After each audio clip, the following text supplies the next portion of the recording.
네, 기침하시는 분들이 많은데 환절기에 감기 조심하시기 바랍니다. 네. 이 호세아서를 읽다가 보면 빨리 10장을 벗어나고 싶은 그런 마음이 듭니다. 오늘 저희가 10장 마지막 부분을 읽었는데 10장까지는 하나님의 심판과 징계, 형벌, 죄에 대한 보응, 경고와 책망, 이런 말씀들이 반복해서 계속해서 선포되고 있습니다. 우리가 읽은 10장의 마지막 14절과 15절에도 절망적인 표현들이 많이 쓰였습니다. 백성들이 요란할 것이다. 산성들이 무너진다. 어머니와 자식이 함께 부서졌다. 이스라엘 왕이 정령 망한다. 하나님께서 하나님의 백성 이스라엘을 향해서 이렇게 절망적인 선언을 끊임없이 반복하시는 것은 하나님의 백성이 하나님의 백성답지 않았기 때문에 그렇습니다. 여기에 대해서 하나님은 미련을 두지 않으시죠.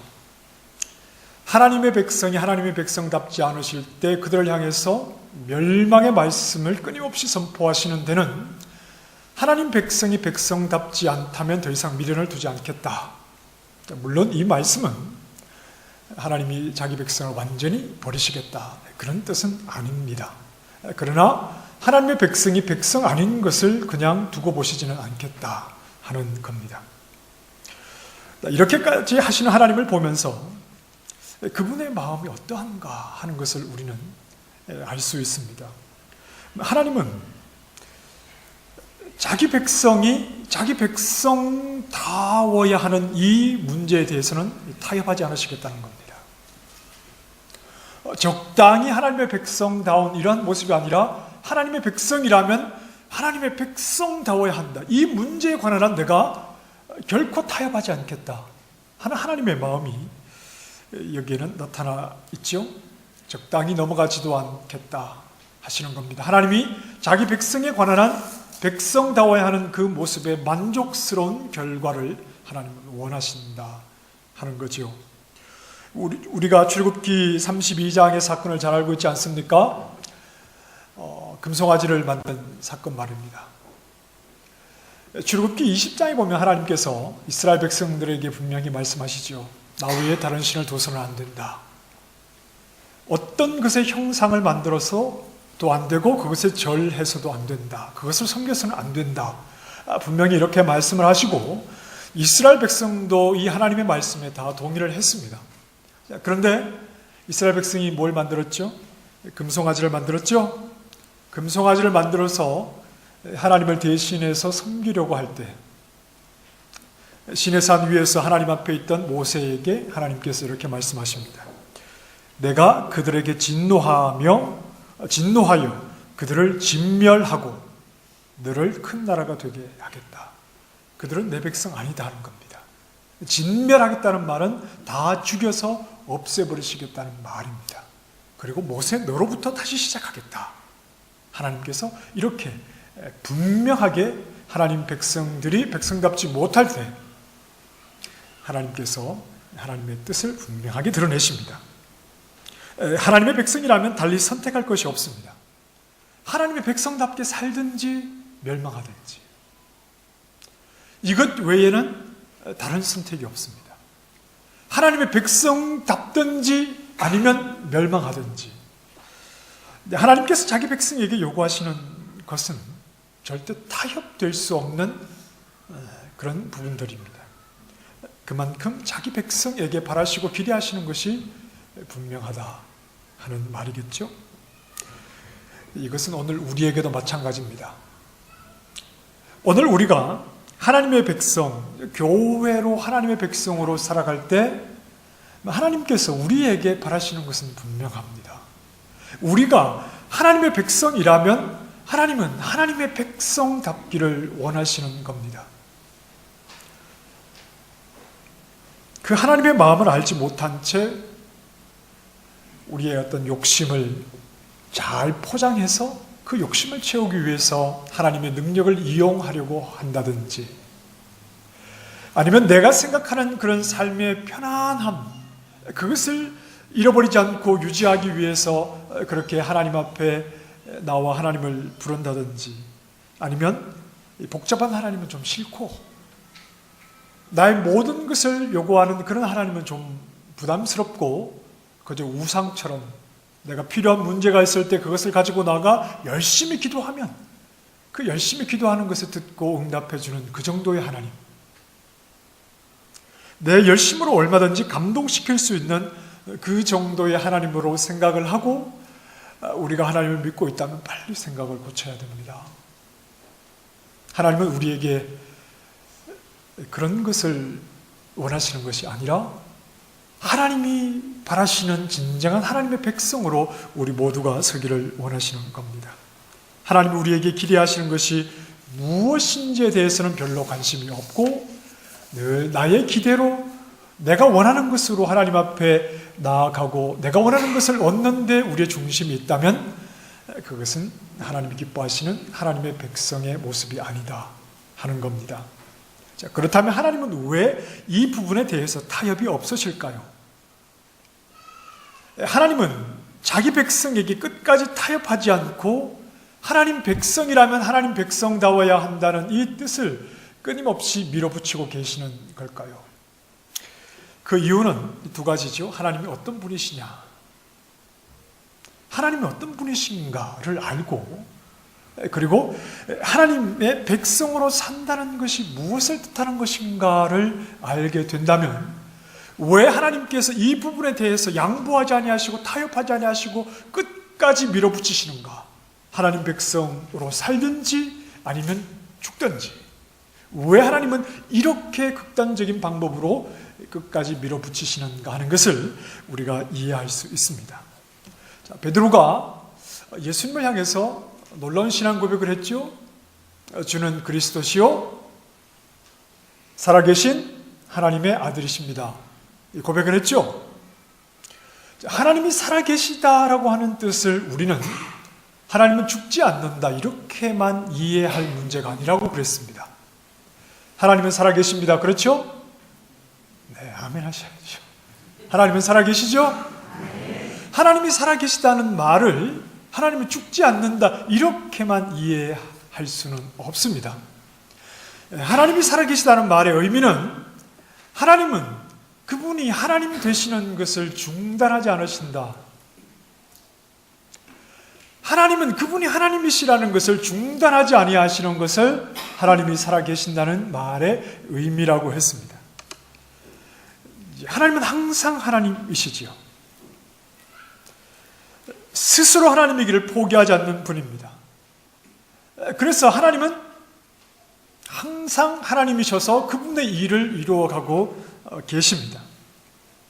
그런데 하나님이 이루어가시는 그 뜻과 그 일은 하나님의 그 본질적인 성품과 구별되는 것이 아니라고 그랬습니다. 하나님 그분은 항상 하나님이신데 그분이 이루어가시는 일은 하나님 그분이 어떠한 분이시냐, 그분의 본질적인 성품과 다른 일을 하나님이 하시는 것이 아니다라는 말입니다. 자, 예를 들어서 하나님은 악인은 멸하시고 의인은 보호하시죠. 하나님은 악인은 멸하시고 의인은 보호하시는 것은 왜 그러냐 하면 하나님이 의로우신 분이기 때문에 그렇습니다.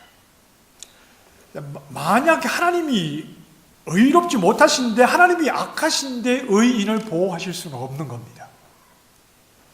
하나님이 하시는 일은 하나님 그분의 성품, 그분의 성품과 관련된 일을 이루어 가시는 겁니다.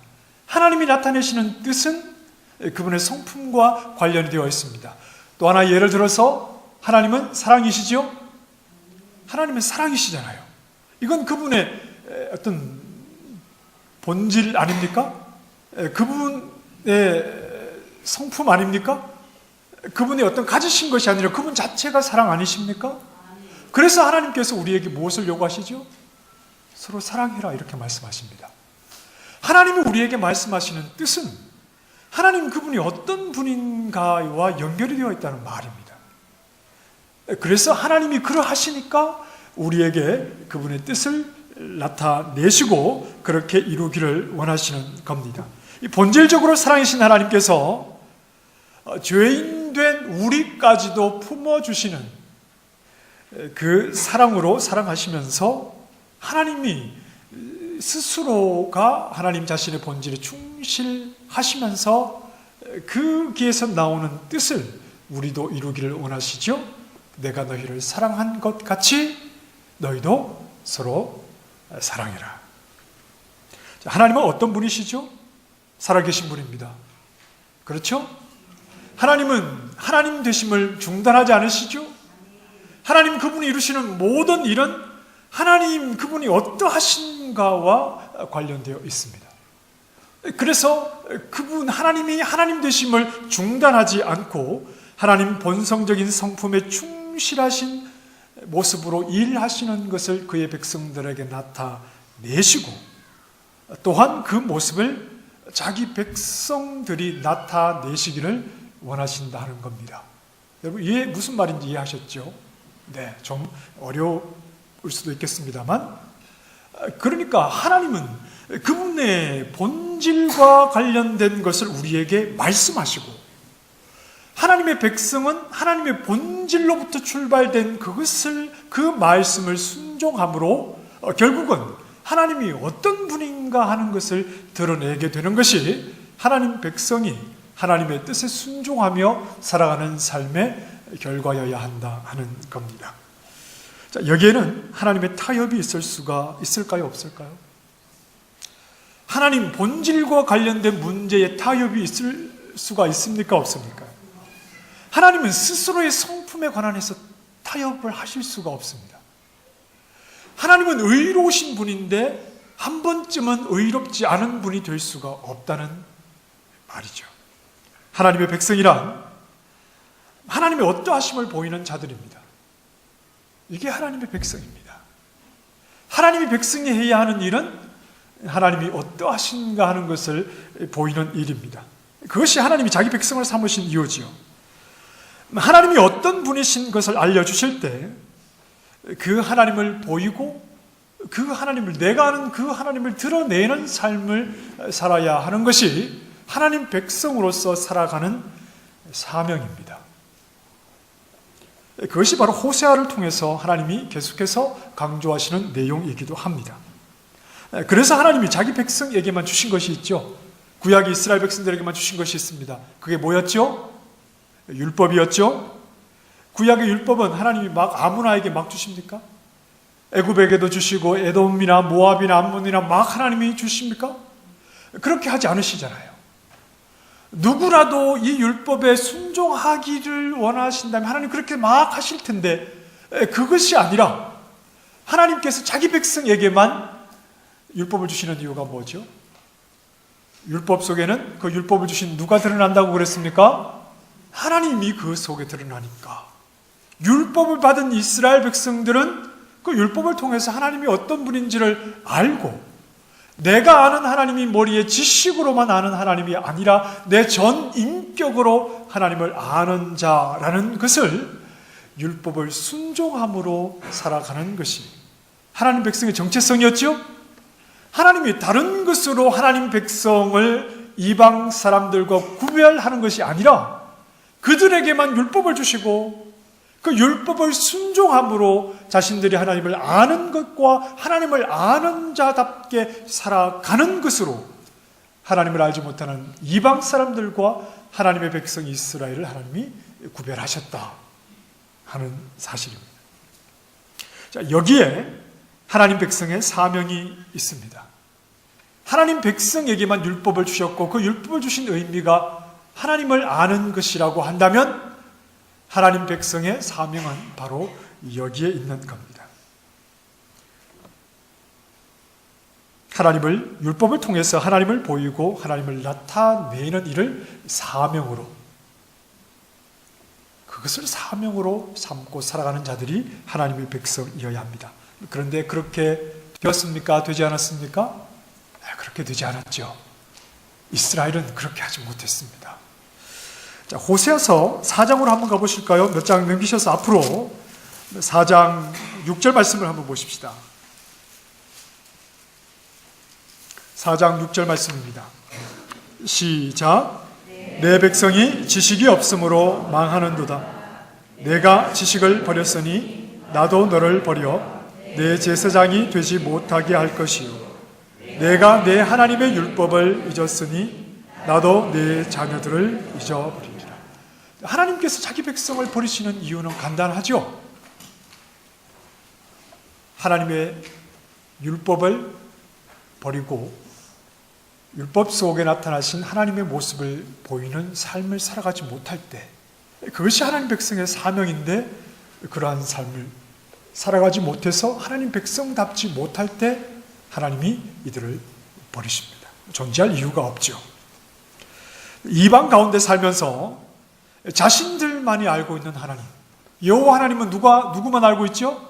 하나님의 백성들만이 알고 있습니다. 자신들만이 알고 있는 그 유일하신 하나님. 이방 사람들은 죽은 신들을 섬기지만 그러나 세상을 지으신 유일하신 그 하나님을 자신들만 알고 있는데 그 하나님이 어떠한 분인지를 그들의 삶을 통해서 드러내야 하는 이 사명을 제대로 감당하지 못할 때 하나님은 그들을 멸하시는 겁니다. 하나님 백성으로서의 살아갈 아무런 의미가 없기 때문에 그렇습니다. 자, 호세아 10장까지 계속되는 진노와 심판에 관한 말씀들 속에서 하나님은 이스라엘이 무엇을 잘못하고 있는지에 대해서 계속 지적하십니다. 호세아를 통해서 지적하시는 가장 핵심적인 내용은 이스라엘이 바알을 섬기고 있다 하는 겁니다. 바알을 섬기는 마음이 하나님을 섬기는 마음까지 헷갈리게 만들었습니다. 바알을 너무 열심히 섬기다 보니까 바알을 섬기는 그 마음으로 하나님도 그렇게 섬기려고 하게 되었습니다. 혼합주의. 바알도 섬기고 하나님을 섬기지만 그러나 바알을 섬기는 그 마음으로 하나님도 그렇게 섬기려고 했다는 겁니다. 이 마음을 가리켜서 호세아 10장 2절에서는 그들이 두 마음을 품었다. 하나님이 이렇게 판단하셨죠. 두 마음이라고 하는 것은 바알이냐 하나님이냐 이 마음이 아니라고 그랬습니다. 나를 섬길 것이냐 아니면 여호와 하나님을 섬길 것이냐. 바알을 섬기는 것은 결국 누구를 섬기는 거죠? 나를 섬기는 겁니다. 나 잘되게 해달라고 바알에게 가서 비는 것 아닙니까? 그런데 하나님도 그렇게 섬기고 있다는 겁니다. 하나님 앞에 가서 제사를 지내고 하나님 앞에 뭐 여러 가지 절기를 지키는 것 같아도 바알을 섬기듯이 하나님을 부르면서 나 잘되게 해달라고 그렇게 하나님을 섬기고 있다는 겁니다. 자기를 섬기는 마음이 그들의 마음이었습니다. 그러나 하나님의 백성이라면 그들의 마음속에 어떤 마음이 있어야 되느냐 하면 하나님을 바르게 섬기는 마음이어야 합니다. 그 마음은 나를 잘되게 해주시오, 이것에 마음이 가 있는 것이 아니라 하나님의 뜻에 즐거이 순종하겠습니다. 하나님 뜻이라면 즐거이 복종하겠습니다. 하나님께 복종하는 것을 순종하고 하나님을 따라가는 것을 저의 즐거움으로 삼겠습니다. 이것이 하나님을 섬기는 자들의 마음이어야 합니다. 그러나 바알도 또 하나님도 바알처럼 섬기는 이스라엘의 마음에는 내가 잘 되는 것에 여기에만 마음이 가 있지 하나님의 뜻이라면 저에게 좀 어려움이 와도 괜찮습니다. 하나님이 그렇게 원하시면 저의 삶을 기꺼이 주의 뜻에 순종하며 내어드리겠습니다. 이러한 마음으로 하나님을 섬기는 진정한 하나님의 백성이 되지 못했고, 무엇보다도 표면적으로는 하나님의 말씀을 따르는 것 같지만 정말 하나님의 말씀을 그대로 순종하며 하나님의 그 율법의 말씀 속에서 하나님이 어떠한 분인지를 알아 그 분의 모습을 내 인격에 담아 살아내고자 하는 어떤 이런 진실한 신앙의 모습이 이스라엘 백성들에게는 없었다 하는 거지요. 그래서 더 이상 이스라엘 백성들에게는 그 모습이 하나님의 백성의 모습인지 이방 사람들의 모습인지의 차이가 없었습니다. 물론 하나님께 제사하고 하나님께 예배했지만 그러나 그들의 마음은 참으로 하나님을 섬기는 자들이 아니었고 하나님의 율법을 순종하여서 하나님을 보이는 자들도 아니었고 하나님을 알지 못하는 이방 사람들과 다를 바가 없는 그런 삶을 살아가게 되었습니다. 그래서 자기가 잘 될 수 있다면 거짓말도 하고 속이기도 하고 서로를 저주하기도 하고 도둑질도 하고 간음도 하는, 살인까지 저지르는, 하나님을 아는, 하나님을 드러내고 보여야 하는 사회, 그런 하나님 나라의 모습이 아니라 이방 나라의 모습과 다를 바가 없는 그런 모습이 되었다 하는 겁니다. 자, 이들의 모습을 하나님은 뒤집지 않은 전병이다, 호세아 7장에서 그렇게 말씀을 하셨습니다. 뒤집지 않은 전병, 한쪽은 다 타버렸죠. 한쪽은 전혀 익지가 않았죠. 지나칠 정도로 타버렸습니다. 이스라엘 백성이 하나님을 바르게 섬기지 못하니까 지나칠 정도로 세속적인 생각을 품게 되었습니다. 세상, 하나님을 알지 못하는 세상 사람들과 동일한 모습이 되었죠. 그리고 전혀 익지 않은 모습은 어떤 모습입니까? 하나님 백성답게 살아가는 모습. 이 모습은 전혀 익지 않은 모습으로 하나님 백성다운 모습이 그들에게 나타나지 않는 이런 뒤집지 않은 전병과 같은 모습이다. 오늘 본문에서 12절에 이렇게 말씀합니다. 묵은 땅을 기경하라. 묵은 땅은 오랫동안 농사를 짓지 않아 땅이 단단해졌습니다. 농사를 지어보신 분들은 알겠지만 농사를 짓지 않고 그대로 몇 년을 내버려두면 땅이 딱딱해져서 거기에 씨를 뿌릴 수가 없죠. 그러니까 어떻게 해야 됩니까? 묵은 땅을 기경하려면 쟁기로 다 땅을 다시 파헤쳐야 됩니다. 다 파헤치고 땅을 부드럽게 해서 씨앗을 뿌리고 물을 줘야 열매가 곡식이 맺혀지는 것이지요. 하나님은 하나님의 백성이 하나님의 백성다운 삶을 살아가지 못했을 때 그 묵은 땅을 기경해서 부드러운 밭이 되어 열매를 맺기를 원하신다는 겁니다. 하나님이 기뻐하시는 열매가 뭐냐 하면 12절에 공의를 심고 인애를 거두는 거지요.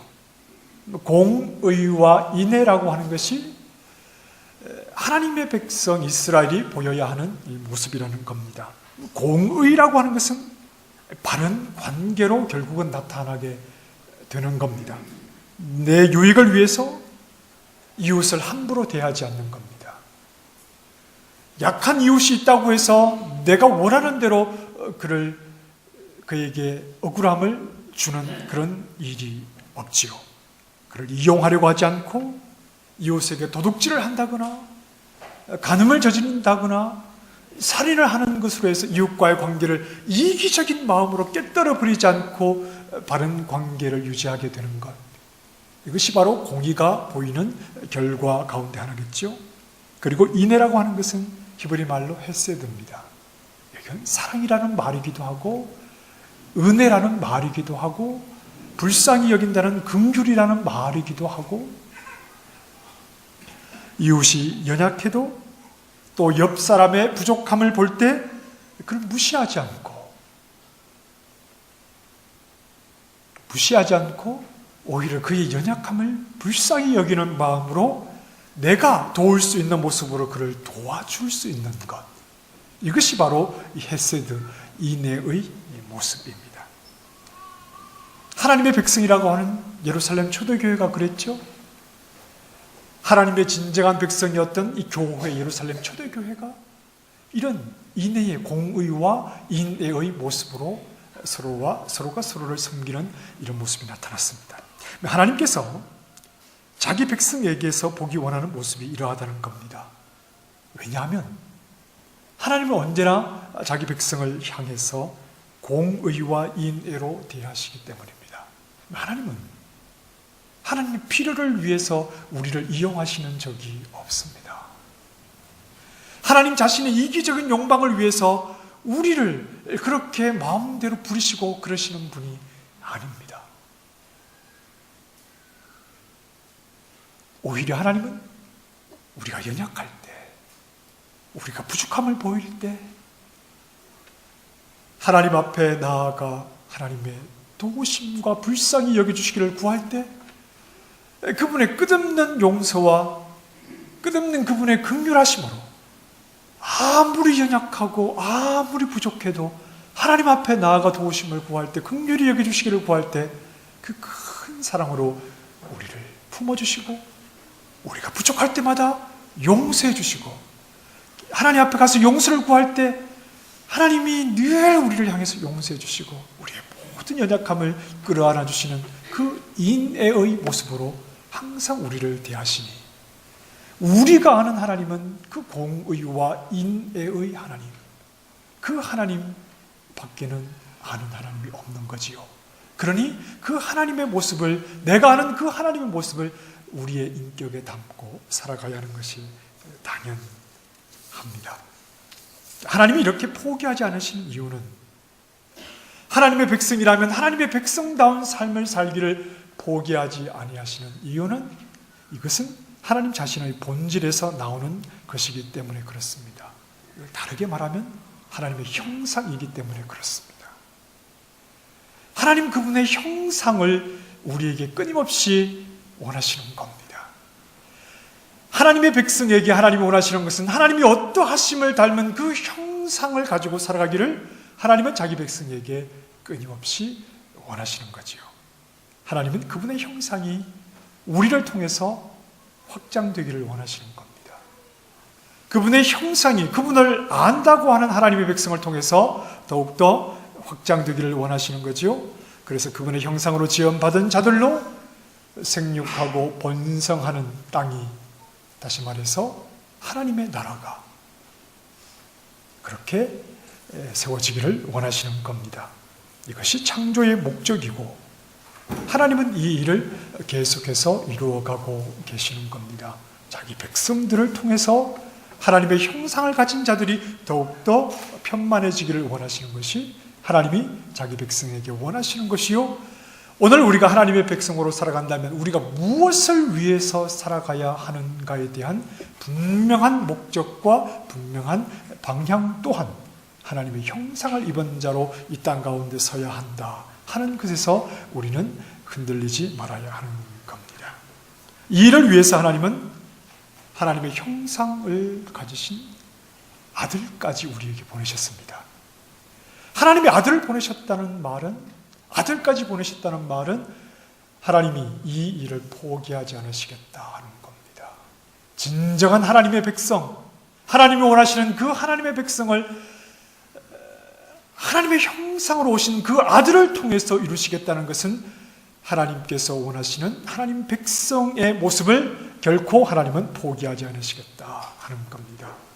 그래서 우리 모두는 율법 아래에서 다 실패한 자들이지만 하나님의 형상으로 오신 그 아들 안에 우리를 연합하게 하셔서, 그 아들 안에 우리를 하나 되게 하셔서, 그 아들 안에서 하나님의 자녀가 되는 구원의 은혜를 주셔서, 그리고 우리에게 그 아들의 영을 부어주셔서, 성령을 부어셔서 하나님의 형상을 가진 자로 이 땅을 살아가게 하는 것이지요. 그것이 성령의 열매라고 하는 모습으로도 나타나기도 하고, 예수 그리스도가 내 안에 계셔서 그리스도를 통해 나타내신 하나님의 성품을 드러내는 삶을 살게도 하시는 겁니다. 이게 하나님 백성 된 우리가 살아가야 하는 삶의 모습이다 하는 겁니다. 이 땅을 우리는 하나님의 백성으로 살아갑니다. 하나님의 백성 된 여러분, 내가 하나님의 백성이라는 사실을 물질적인 것으로만 확인하려고 하지 마시기 바랍니다. 내가 하나님의 백성 되었으니 물질에 복받고 잘 살아야겠다, 이렇게 확인하지 마시기 바랍니다. 근데 그것은, 그런 생각을 너무 많이 가지고 계시면 우상을 섬기는 마음과 다를 바가 별로 없습니다. 그것보다는 하나님의 형상이 그리스도 안에 있는 나에게 나타나기를 늘 구하시길 바랍니다. 하나님의 형상이 내 인격에 담겨서 그리스도 안에 있는 나, 하나님의 형상으로 오신 그리스도 안에 있는 내가 더욱더 하나님의 형상을 가진 자로 사람들을 대하고 이 세상을 살아가야 하는 줄 알아 더욱더 하나님의 형상으로 가득하기를 하나님 앞에 구하시기를 바랍니다. 그리하여서 나의 삶 전체를 기꺼이 내어드려 하나님께서 세상을 지으신 창조의 목적, 그 목적에 가까이 다가가는 믿음의 백성들이 되어야 하겠습니다. 물론 이것은 한 번 되지 않습니다. 그러나 분명한 방향은 잡아야 된다고 했습니다.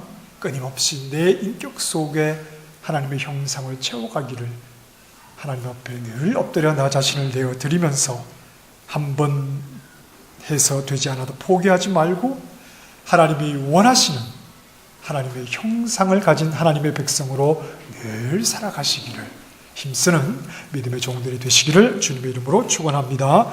기도하겠습니다. 하나님, 우리가 하나님 백성 된 것을 기뻐하게 하여 주시옵소서. 하나님의 형상을 가진 자로 살아가게 하시려고 하나님의 형상으로 아들까지 이 땅에 오셨습니다.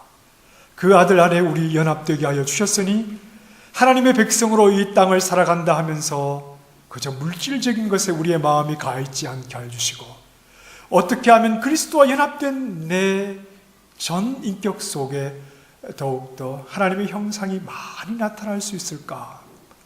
하나님 앞에 엎드려 늘 주의 은혜를 구하며 그렇게 하나님의 형상을 가진 자로 살아가도록 도와주시옵소서. 예수님 이름으로 기도합니다. 아멘.